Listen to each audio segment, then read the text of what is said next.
کریم اما بعد فاعوذ باللہ من الشیطان الرجیم بسم اللہ الرحمن الرحیم لقد كان لكم في رسول الله أسوة حسنة لمن كان يرجو الله واليوم الآخر وذكر الله كثيرا صدق الله العظيم وصدق رسوله النبي الأمين الكريم لمن الشاهدين والشاكرين۔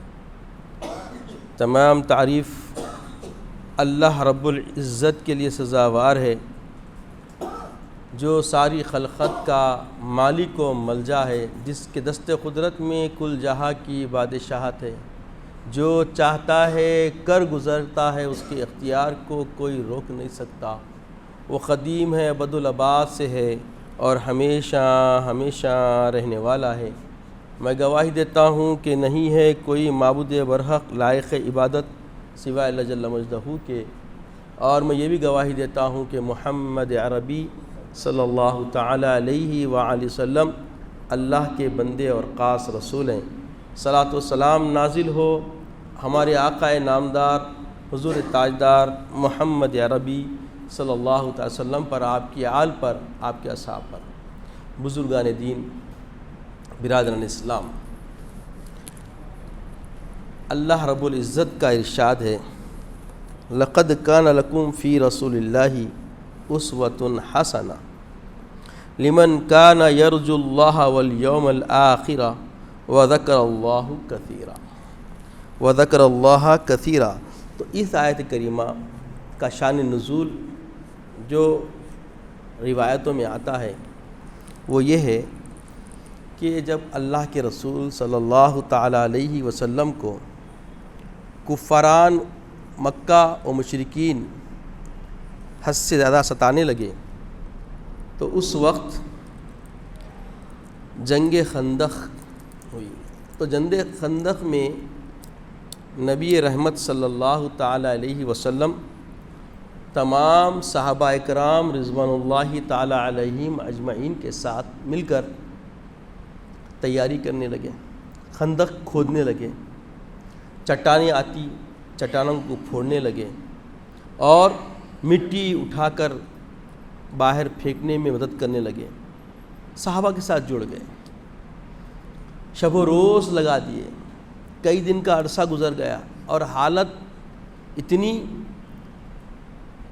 بدل گئی کہ فاقے شروع ہو گئے، اور فاقوں کی وجہ سے صحابہ کرام رضوان اللہ تعالی علیہ مجمعین اپنے پیٹوں پہ ایک ایک پتھر باندھے تو ہمارے آقا رحمت عالم صلی اللہ علیہ وسلم دو دو پتھر باندھ لیے۔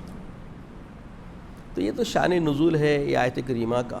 معنوی اعتبار سے جو حکم آتا ہے یہ قیامت تک آنے والی امت کے لیے یہ حکم ہے، جس میں اللہ پاک فرماتا ہے لقد کان لکم فی رسول اللہ اسوۃ حسنہ، تحقیق کہ تمہارے لیے میرے رسول کی زندگی میں ایک بہترین نمونہ ہے بندگی کا، اور رسول اللہ کی پیروی بہتر ہے اس لیے کہ اللہ اور پچھلے دن کی امید رکھتا ہے جو، تو اللہ تبارک و تعالیٰ کو جو بہت یاد کرے۔ تو یہ جو انہی کے لیے ہے جس کو آخرت کا یرجو اللہ والیوم الآخرہ، یرجو اللہ والیوم الآخرہ، جو لوٹنے کی اللہ کی طرف امید بھی رکھتا ہے اور آخرت کا دن پہ ایمان بھی رکھتا ہے، وذکر اللہ کثیرا، اور اللہ کا خوب ذکر کرتا ہے۔ تو ان لوگوں کے لیے کیا ہے، رسول اللہ کی زندگی ایک نمونہ ہے۔ تو ہر حال میں ہمیں اگر جینا ہے تو رسول کے اسوے کو اپنے لیے قرین حیات بنانا پڑے گا، اور یہ وہی لوگ کرتے ہیں جن کو اللہ کی طرف لوٹنے کا یقین بھی ہے، اور آخرت یعنی آخرت کا دن بولتا ہوں محشر کے دن پہ ان کو یقین ہے، حساب و کتاب ہوگا، اور اللہ کا خوب ذکر کرتے ہیں۔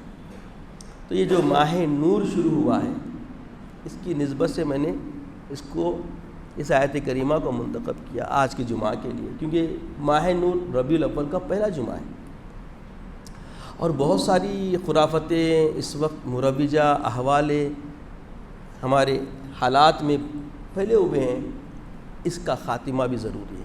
جیسا مثال کے طور پہ عورتیں جو مہینے گنتی ہے ان کا انداز الگ، اور اسلامی ماہیں جو ہم کو روایتوں سے، بزرگان دین سے، صحابہ سے، تابعین، طبع تابعین سے جو ہمیں ملتی ہیں وہ انداز شمار کرنے کا الگ، جیسے محرم، صفر، ربیع الاول، ربیع الثانی، جمادی الاول، جمادی الثانی، رجب، شعبان، رمضان، ذی قعدہ، ذی الحجہ، یہ عربی مہینے ہیں، اور ان کا تذکرہ آپ کو احادیث میں بھی ملے گا اور تواریخ میں بھی ملے گا۔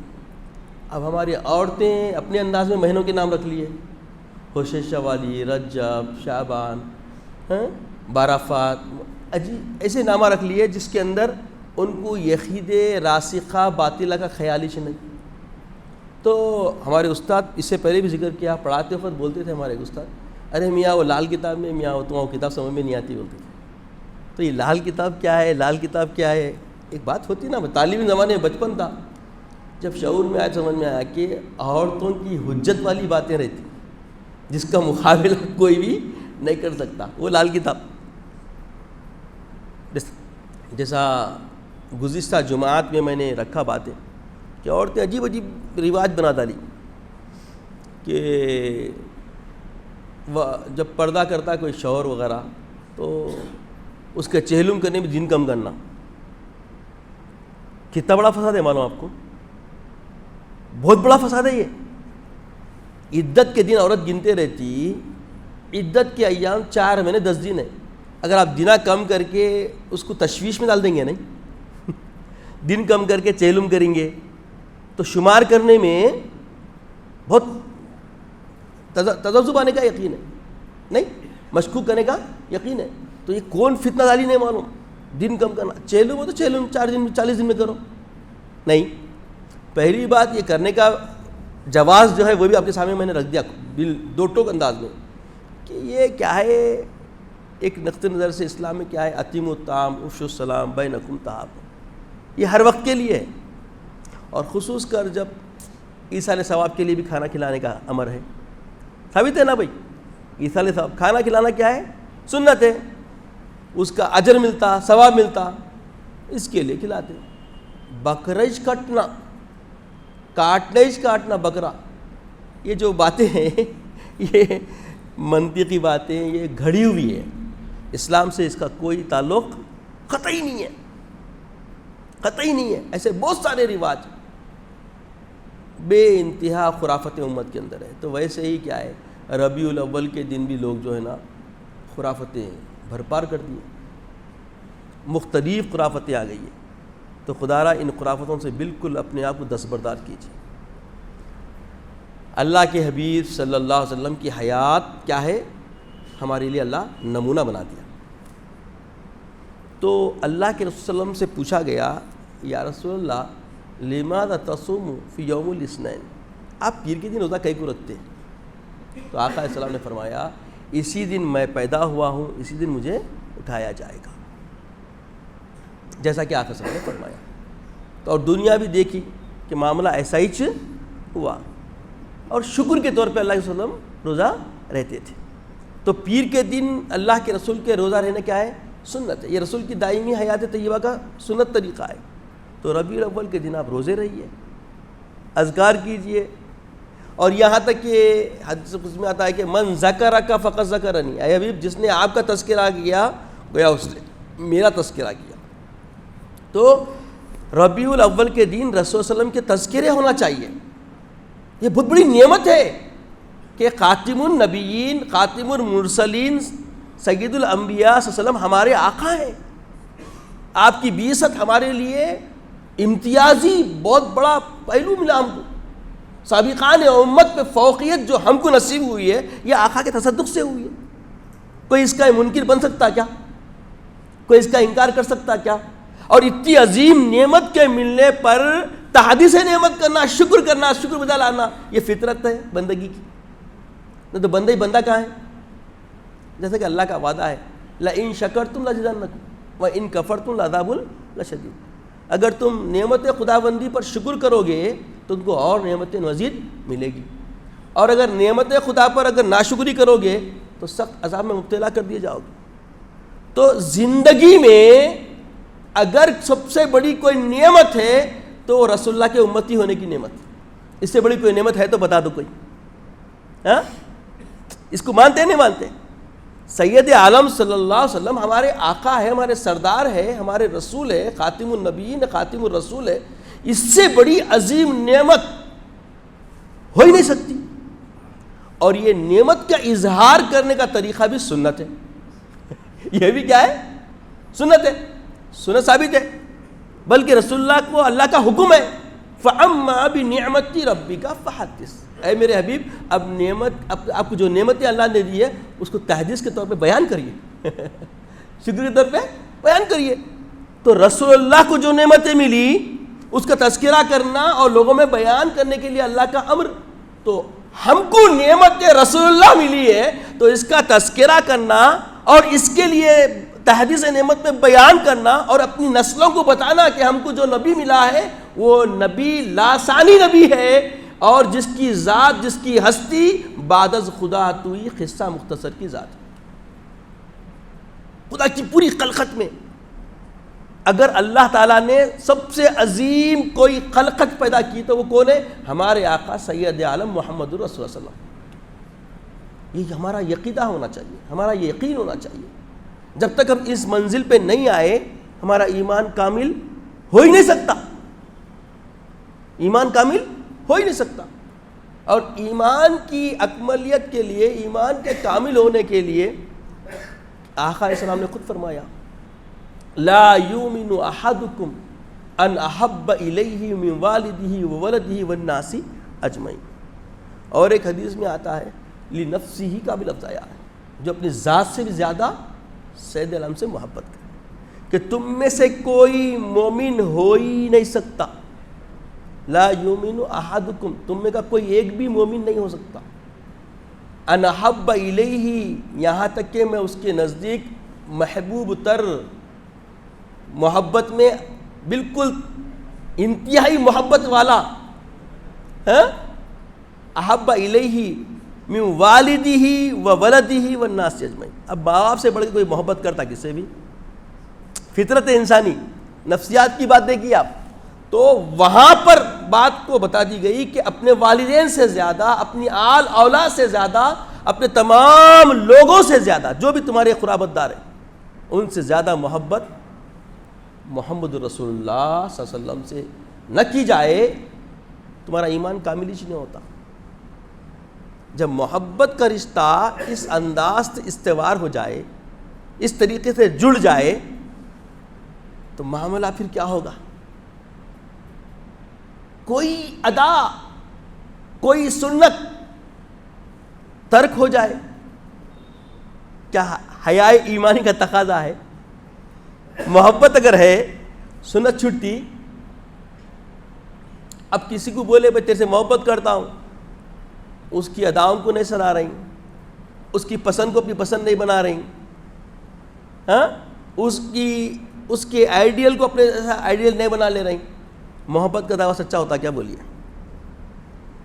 اب یہ زوال والی محبتیں جس سے نارے جہنم کے علاوہ کوئی دلیل، کوئی ضمانت نہیں ملتی، ویسے لوگ بھی اگر مجازی محبت کر لیتے تو اپنے آپ کو ہو بہو اس کے جیسا بنا لیتے، جیسا آپ اس وقت حالات زمانہ دیکھتے ہیں کہ اگر کوئی کسی کو پسند کر لیتا ہے تو کیا کرتا ہے؟ اس کے جیسے بال، اس کے جیسی چال ڈھال، اس کے انداز کے کپڑے لباس، چال چلن سب دیکھ کے لوگ بولتے ہیں ارے کیا بات ہے بھائی، آپ فلاں کے جیسے دکھ رہے ہیں، اور پوچھو لوگ کو پھر چہرے پہ بشاشی، یہ خوش آتا کیا کھاتے وہی پوچھتا اس کے بعد، یہ غلط ہے تو بولیے، یا آپ پا رہے نہیں پا رہے اس وقت حالات میں، جبکہ انہیں فانی جس کی آئیڈیالوجی لے کے چل رہا وہ انہیں فانی، سب جہنم جانے والے ہیں، نفع حاصل کچھ بھی نہیں ہونے والا ہے۔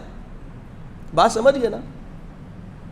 ارے محمد رسول اللہ کو تمہارے لیے آئیڈیل بنایا گیا، اور بنانے والا خود خالق جس نے تم کو پیدا کیا، تمہارے آبا و اجداد کو پیدا کیا، جس کی عبادت تم پہ فرض عین ہے، حق ہے اس کا، تم اس کی پرستش کرنا ہے۔ وہ معبود برحق فرما رہا ہے لقد کان لکم فی رسول اللہ اسوۃ حسنہ، تمہارے لیے میرے رسول کی زندگی ایک بہترین نمونہ بنایا گیا ہے۔ تو اب ربیع الاول میں کھانا کھلانا سنت، کثرت سے تذکرے کرنا سنت، صحابہ کی سنت ہے۔ اب اس پہ کئی حجتی باتیں، وہ بتاؤ یہ بتاؤ، یہ بتانا اسی کو پڑتا جو اس راستے پہ نہیں چلتا۔ اب حالات جو بنے، اب دیکھیے ایک ایگزامپل دیتا ہوں میں۔ حضرت عبداللہ شاہ صاحب قبلہ رحمۃ اللہ علیہ، یہ محدث دکن ہے۔ آپ کو معلوم ان کی علمیت کا معیار آپ اس طرح اندازہ کر لیجئے کہ پوری دنیا میں الزام تھا حنفی مسلک پر کہ یہ پورا قیاس کے اوپر زیادہ چلنے والا مسلک ہے، اس میں احادیث وغیرہ نہیں ہے، ایسے باتیں لوگ چھوڑ رہے تھے گمراہ کرنے کے لیے۔ تو اس کا سدباب زجاجۃ المصابیح، مشکات المصابیح کے طرز پہ آپ نے کتاب مدون فرمائی احادیث کی، جس میں سارے حنفیوں کے احادیث جو دلیل ہے سب اس میں آپ نے بیان کر دی، عقائد میں، معاملات میں، ہر چیز میں۔ اتنا بڑا کارنامہ، ایسے علم والے اور ایسے تبحر علم رکھنے والے کہ جو حاشیہ آپ لکھے ہیں وہ حاشیہ خود کئی احادیث کے اوپر مفصل ہے، 5 جلدوں میں کتاب ہے زجاجۃ المصابیح۔ تو آپ کیا کریں، اپنے متعلقین مریدین ان کی رہبری کے لیے کتابیں لکھیں، میلاد نامہ، قیامت نامہ، کتاب فضائل نماز، فضائل رمضان۔ تو آپ اٹھا کے دیکھیں، حضرت احادیث نقل کر دیے، وضاحت کرے سب۔ جیسا آج کے رواج میں جو لوگ پوچھ رہے ہیں نا، وہ دلیل یہ دلیل، وہاں حضرت خود دلیل تھے۔ بانی جامع نظامیہ علیہ رحمہ انوار احمدی کتاب لکھے سیرت پر، رسول اللہ کی نعت میں، سیرت پر، نثر میں۔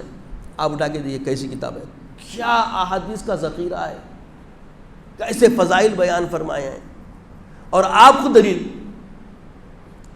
اہل علم جو ہوتے تھے وہ دیانتدار ہوتے تھے اور ان پہ اعتماد امت کا قرین حیات ہے۔ یہ جو آج کل مروجہ انداز بن گیا ہے، اس کی وجہ علتیں بہت ہیں، بہت سارے اس میں خرافتیں آنے کی کئی وجوہات ہیں۔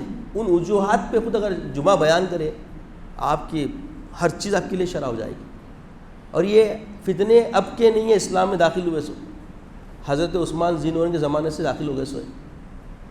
ابتدا سے کوشش کرے، حضرت عثمان ذی النورین کی شہادت کے بعد پورے دین میں گھس گئے، اور وہ محرکانہ انداز میں کام کرتے کرتے ان کی نسلیں بدلی بدلی بدلی بدلی بدلی، وہ فتنوں سے آ رہے ہیں، ان کو خود بھی خیال نہیں ہے اب، مگر فتنے چل رہے ہیں۔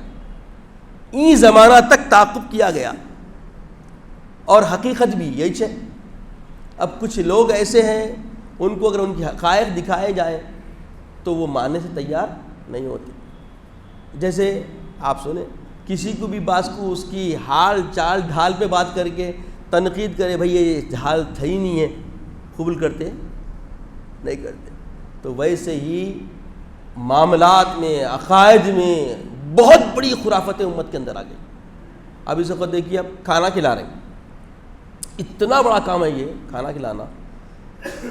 اطعموا الطعام افشوا السلام تحابوا، آپس میں سلام کو رواج دو، کھانا کھلاؤ، اس سے محبت بڑھتی ہوئی لے رہا جیسے۔ اس سے انکار کوئی نہیں کر سکتا، میں بھی نہیں کر سکتا، کوئی بھی نہیں کر سکتا۔ بڑے سے بڑا محدث بھی اگر آگے بیٹھ گیا تو انہیں بھی نہیں کر سکتا۔ کیوں نہیں کر سکتا؟ آقا کا فرمان ہے، آقا کا فرمان ہے، اور فرمان کی اتباع ہے۔ پھر یہ ایک عمل کے واسطے دوسرے حکم کی نافرمانی کی جا سکتی کیا؟ آقا کا دوسرا قول ہے اماطۃ الطریق عن الاذى۔ مومن کی پہچان یہ ہے کہ وہ راستے سے تکلیف دہ چیز کو ہٹاتا۔ اب دیکھیے، ربیع النور شروع ہو گیا۔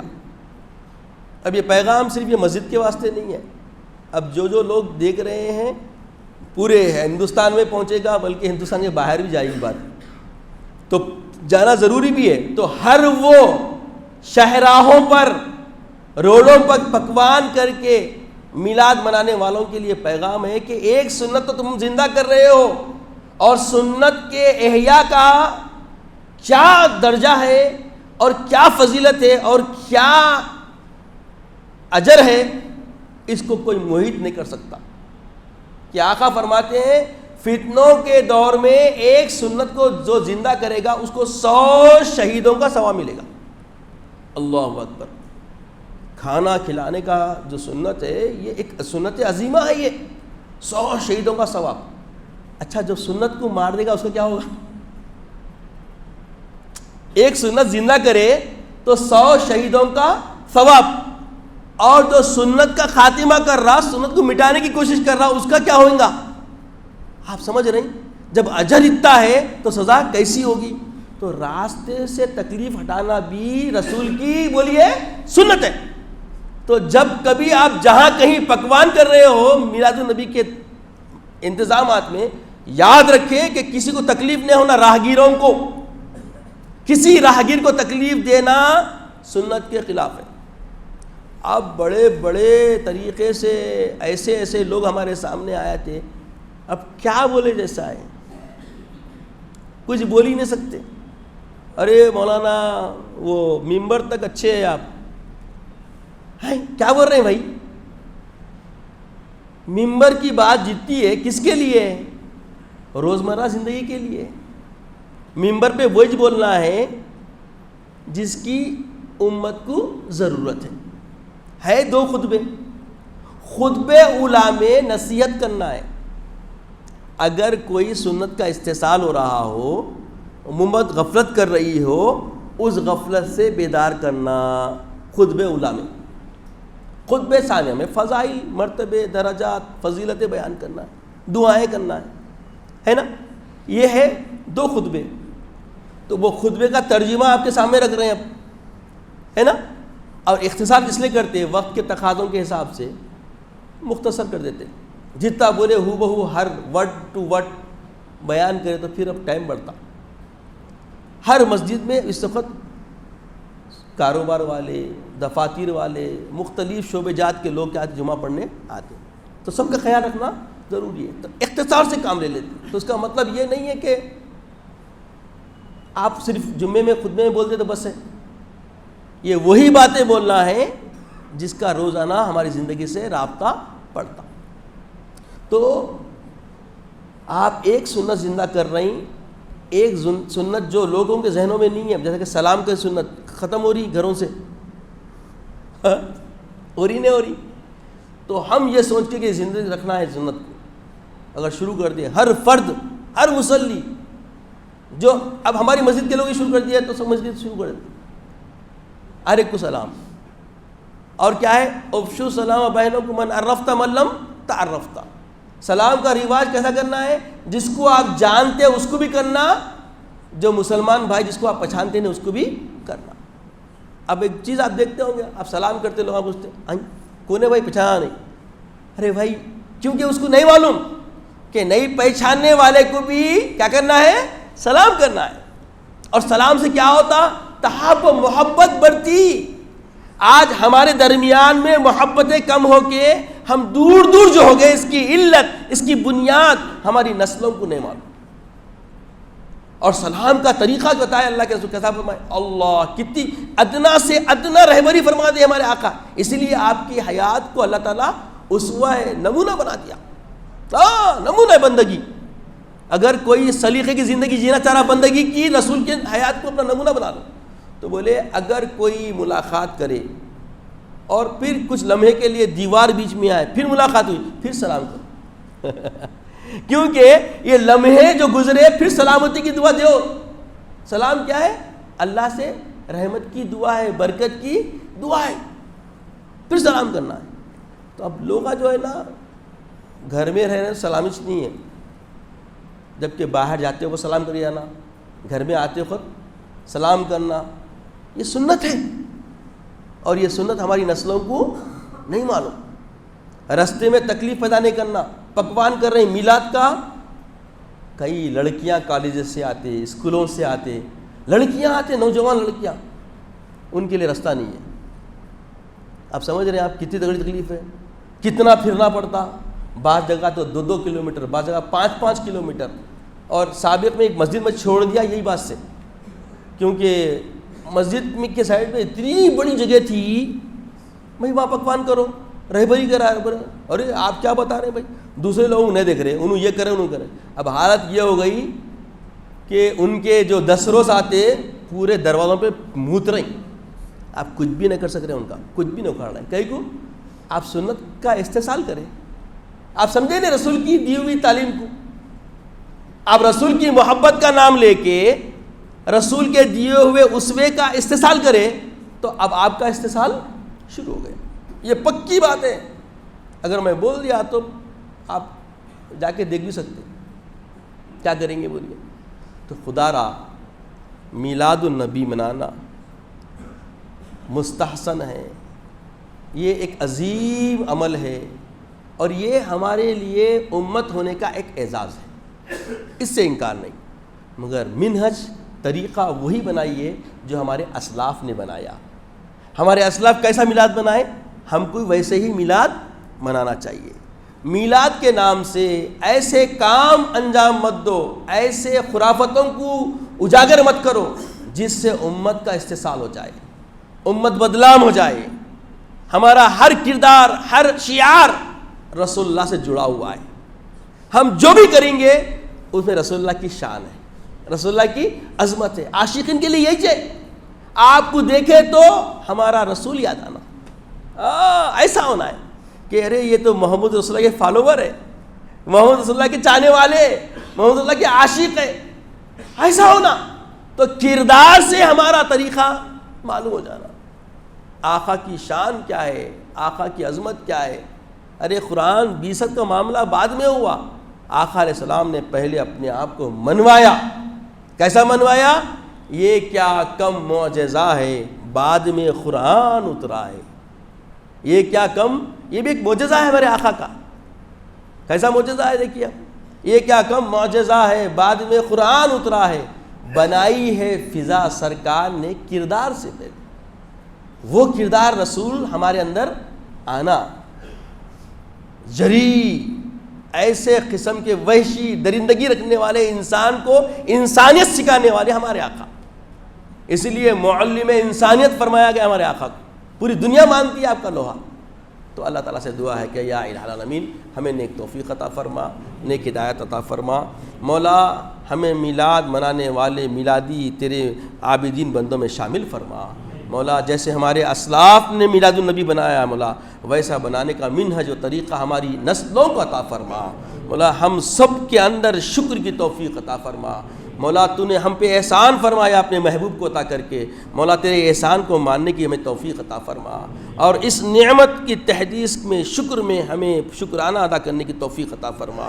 مولا ہمارے ساتھ خیر کا معاملہ فرما، عزت کی اسلام کی زندگی عطا فرما، خاتمہ بالخیر فرما، وقت نزا کلمہ طیبہ عطا فرما، اپنی حبیب پاک صلی اللہ علیہ وسلم کا دیدار عطا فرما. سبحان اللہ و بحمدہ، سبحان اللہ العظیم والحمد للہ.